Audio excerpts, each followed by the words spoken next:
guys, இது நம்மளோட one of the last trip series. அது வந்து ஒரு வீடியோ, மற்ற எல்லாமே ஷார்ட்ஸாக தான் இருக்கும். நாங்கள் வந்து திருவண்ணாமலை தான் போகிறோம். அங்கே போகிற வழியில் பார்க்கிலலாம் விளாண்டுட்டு நாங்கள் வந்து ராஜகோபுரம் போயிருந்தோம் திருவண்ணாமலையில். ஸோ அங்கே எடுத்த ஃபோட்டோஸ் இது. நீங்கள் வந்து வித்தியாசமாக ஒரு விதமான விளக்கெல்லாம் கொடுத்தாங்க.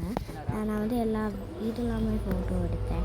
அதுக்கப்புறம் வந்து பார்த்திங்கன்னா இங்கே ஒரு மகிழ மரம் இருக்குது. அது கீழே வந்து நம்ம இந்த சர்க்கிளில் நின்று பார்த்தா இங்கே இருக்கிற 9 கோபுரமுமே ஃபுல்லாகவே தெரியுமா. அதை வந்து நானும் நின்று ட்ரை பண்ணி பார்த்தேன், எல்லாமே தெரிஞ்சது.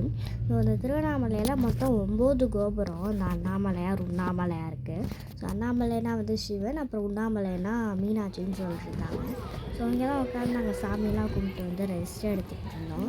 வந்து மொத்தமாகவே எங்கள் ஃபேமிலியோடு தான் வந்திருந்தோம். அண்ட் தென் வந்து பார்த்திங்கன்னா நாங்களும் வந்து இங்கேருந்து கிளம்ப போகிறோம். ஸோ நெக்ஸ்ட்டு வந்து பார்த்திங்கன்னா அந்த கோயிலெலாம் முடித்ததுக்கப்புறமா ரொம்ப ஒரு கஷ்டமான விஷயம்னு சொல்ல முடியாது. 14 கிலோமீட்டர் கிரிவலத்துக்கு வந்து போகிறோம். ஸோ அதுக்கு முன்னாடி இந்த கோயிலில் வந்து 9 கோபுரம் இருக்குல்ல, அது எல்லாத்தையுமே சுற்றி எல்லாமே பண்ணிவிட்டு நெக்ஸ்ட்டாக தான் வந்து நாங்கள் கிளம்பணும். ஸோ அங்கே வந்து ஃபுல்லாகவே ஹில்ஸ் தான், ஃபுல்லாக ஹில்ஸ் சூழ்ந்து சுற்றி ஹில்ஸு. அந்த ஹில்ஸை தான் இப்போ வந்து நம்ம மொத்தமாக சுற்ற போகிறோம். ஸோ ஹில்ஸை சுற்றுறதா இல்லை ஹில்ஸில் சுற்றுறதானே ஒரு மாதிரி குழப்பமாக தான் இருந்துச்சு. ஒவ்வொரு இடத்துலையும் 2 கோபமாக சூப்பரமாக இருந்துச்சு. ஸோ இங்கே வந்து நாங்கள் வந்து கிரிவல பாதைக்கு வந்துட்டோம். ஸோ நடக்கும்போது ரொம்பவே ஒரு மாதிரி கால் வலியாக இருந்துச்சு. நாங்கள் வந்து என்ன பண்ணிட்டுருந்தோம்னா கால் மசாஜுக்காக வந்திருந்தோம். ஃபுட் மசாஜ் இப்போ தான் நான் ஃபர்ஸ்ட் டைம் ட்ரை பண்ணுறேன். எங்கள் ஃபேமிலியோடு வந்து ரொம்பவே நல்லா இருந்துச்சு. ஒரு மாதிரி வலி போட்டு அமுக்குது, ஒரு மாதிரி கூசவும் செஞ்சது, ரொம்பவே ஜாலியாக இருந்துச்சு. ஸோ இதுக்கப்புறமா தான் உண்மையிலே நான் நடக்க போகிறோன்னா எங்களால் நடக்க முடியல. 4 கிலோமீட்டர் நடந்ததுக்கப்புறமா திருப்பி நடக்கும்போது உண்மையிலே ரொம்ப நேரம் ஆச்சு. 4 கிலோமீட்டருக்கு இன்னும் 10 கிலோமீட்டர் இருக்கான்ற மாதிரி இருந்தது. ஸோ நல்லா கால் மசாஜெலாம் பண்ணி ஜாலியாக என்ஜாய் பண்ணோம். ஃபர்ஸ்ட் டைமுன்றனால நாங்கள் வந்து ரொம்பவே சூப்பராக இருந்துச்சு. ஒரு மாதிரி கூசிச்சு, அதே மாதிரி போட்டு அமுக்குது. அதுக்கப்புறம் வந்து இங்கே இருக்கிற இந்த ஒரு மலையில் வந்து இப்படி போட்டிருந்தனால அங்கேயும் நிறையா ஃபோட்டோஸ் எடுத்தோம். இதுதான் எங்களோட ஒரு ஹைலைட்டு.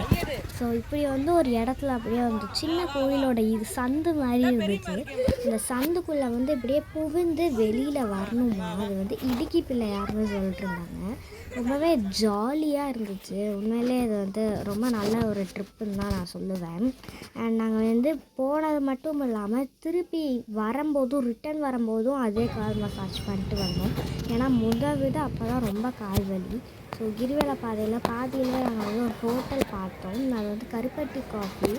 அங்கே வந்து போய் எல்லாருமே ஒரு தோசை ஆர்டர் பண்ணி மஷ்ரூம் ரைஸ் ஆர்டர் பண்ணி எல்லாருமே சாப்பிட்டுட்டு மிச்சது நடந்து வீட்டுக்கு வந்துட்டோம். ஸோ நெக்ஸ்ட்டு காலையில் ஃபர்ஸ்ட்லேருந்து இந்த ஒரு இடத்துல தான் நாங்கள் இன்றைக்கி தங்கினோம். இது வந்து ஒரு ஆசிரமம்னு சொன்னாங்க. பட் அதை பார்க்க ஆசிரமம் மாதிரியே இல்லை.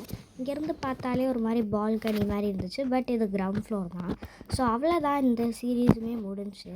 ஸோ அடுத்த ட்ரிப்பில் பார்க்கலாம். பாய்.